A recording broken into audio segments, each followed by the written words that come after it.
What's up, y'all? My name is Simon the Boss, better known as Snake. So, man, I got too many stories to tell, so I'm gonna keep it short and sweet. The one thing I can remember right now on the top of my mind is the time when I got kidnapped. It was just like some random acts of movements, I guess. You know, I'm a firm believer too of opportunity. You know, when crimes of opportunity. That's pretty much how I grew up in Brooklyn. Most people I know, you know, I always look out for that, like easy targets. Like that's what people look for. Look for targets, easy prey, easy something that they can get easy, quick, fast. So with chilling with my boys early morning. It was early in the morning, maybe like 7 o'clock in the morning. We got a rental. We rented a rental. Nothing fancy. It was just a new Mitsubishi Galant. I think it was. I believe it was a Galant, if I'm not mistaken. And we went to the 90s in Brooklyn to go check one of my boys' girl. So he went out to go check his girl, left the keys in the car. My other boy, I'm not gonna call his name right now. I think he's a police now because crazy shit happened. But anyway, he was sitting in the front passenger side, and I was sitting in the back. So at this time, I think I was around like 19 years old. I just came out of high school. I was sitting in the back of the car, talking to my girlfriend on the phone, and at the then time, I was, you know, New York style, swagged out, you know, Prada shoes on, bracelet. I didn't really like chains too much. I didn't wear a chain. Had a Techno Marine watch. Had a couple of dollars in my pocket.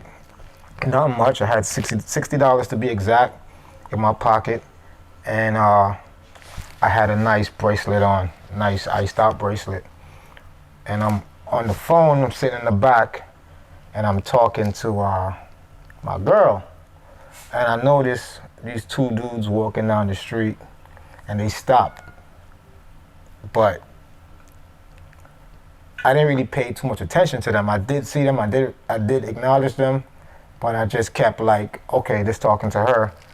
Then my other boy in the front seat gets out the car to go pee.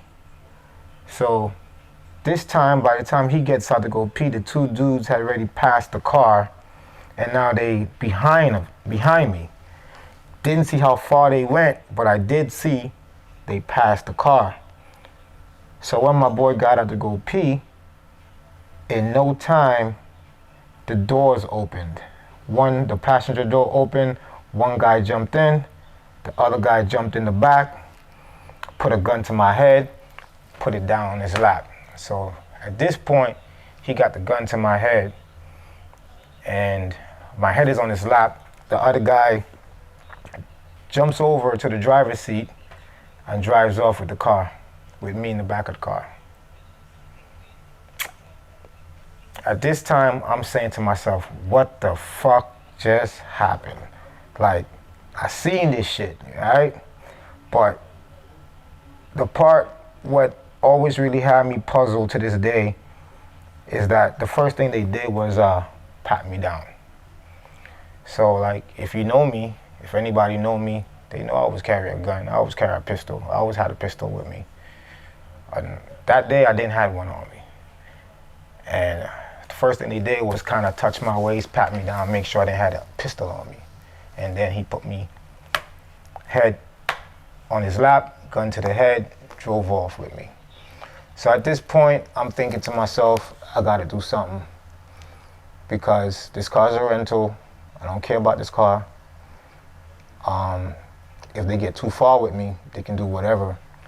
So I started telling them like, hey, you know, if you guys just take the car, you know, just let me out right here, you know. I don't give a fuck about the car, just take the car. The guy in the back started to pretty much take my possessions. Took my bracelet, went in my wallet, took my money. I had a ID for school, my only ID I had pretty much. I never had a driver's license or none of that stuff, you know what I'm saying? So I had my ID from school. It was Prospect Heights. And he was like, oh man, you go Prospect Heights? All right, I want this, boom. So he took my ID. And at this point, I'm like, I'm getting tired. And what I mean I'm getting tired, I'm getting anxious to the point where like, where they taking me? Where's this going? And if they take me, it might be my last. So I told the dude, I was like, yo, you already got what you want. You got the car, you got my money, you got my jewelry. Just take the car and go, let me out. This is when the driver decides to tell me to shut the fuck up. If anybody know me, they know I'm a short guy, you know. Sometimes they say I have Napoleon syndrome and whatever. I don't give a fuck. But I got pissed off. And I was like, yo, you already got everything already, pretty much. Just pull the fuck over, let me out. Simple, right? He tells me, shut the fuck up. I said, no, nigga, you shut the fuck up. Me and him gets into an argument of who should talk. I'm like, yo, shut the fuck up. You know, he's telling me like, yo, and I'm telling him, shut the fuck up. So as I'm telling him, shut the fuck up, he turns and tells the other dude, yo, shoot this nigga. And I'm like, shut the fuck up. And he starts getting more upset and starts screaming, yo, shoot this nigga, yo, shoot this nigga, yo, shoot this nigga. And I'm like, shut the fuck up. So he's getting really pissed off. In the back, driving the car, he's like jumping around, he's really upset. And the dude who had the gun, he was the calmest one in the car out of both of us. I was getting hot-headed, the dude in the front was getting hot-headed, and pretty much he told the dude I was driving to like pull over. And when he told him to pull over, he let me out. And while he let me out, I seen a girl in the street. She had a phone. They took my cell phone too, so I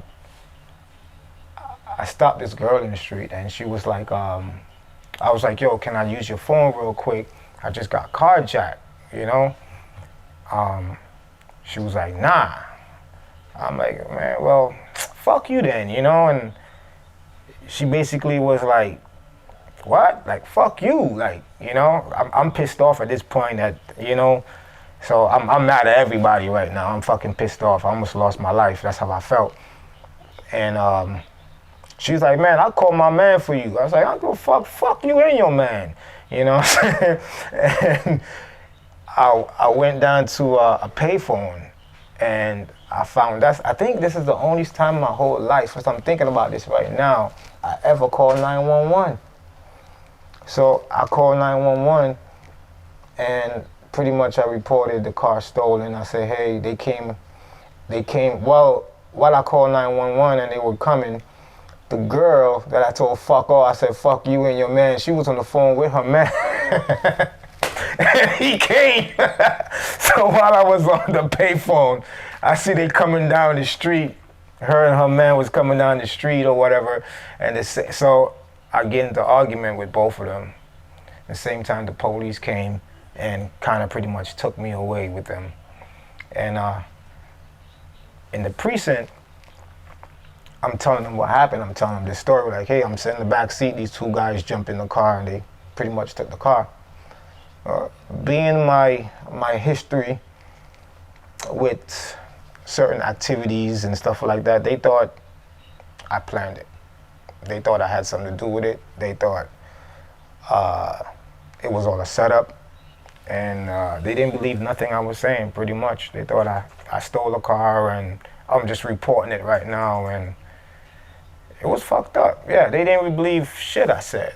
So they took the report, and I left. I went back to the hood, and I saw my two boys that was over there. So they like, man, what's up? Like, where the car? I'm like, bro, like, you wouldn't believe I just got carjacked. I got kidnapped. And they like, what? I thought you went to go check your girl or something. I'm like, nah, like, why would I leave y'all out there? You know what I'm saying? Like, why would I just leave? Like, that shit is crazy. Like, I'm not gonna do that. You know what I'm saying? And I'm telling them, like, yo, like, what happened? Like, yo, they like, yo, man, I really thought you took the car and dipped. I'm like, bro, nah, man. Shit, a nigga almost died and shit, and y'all talking about I'm chilling on the block. Like, nobody gonna call and try to figure this shit out. But that was pretty much the story behind the car, the rental car that almost got clapped over. And they found the car like 3 months later, to be exact, upstate New York. So that's probably where they were going with me. And I could just imagine what they would have did.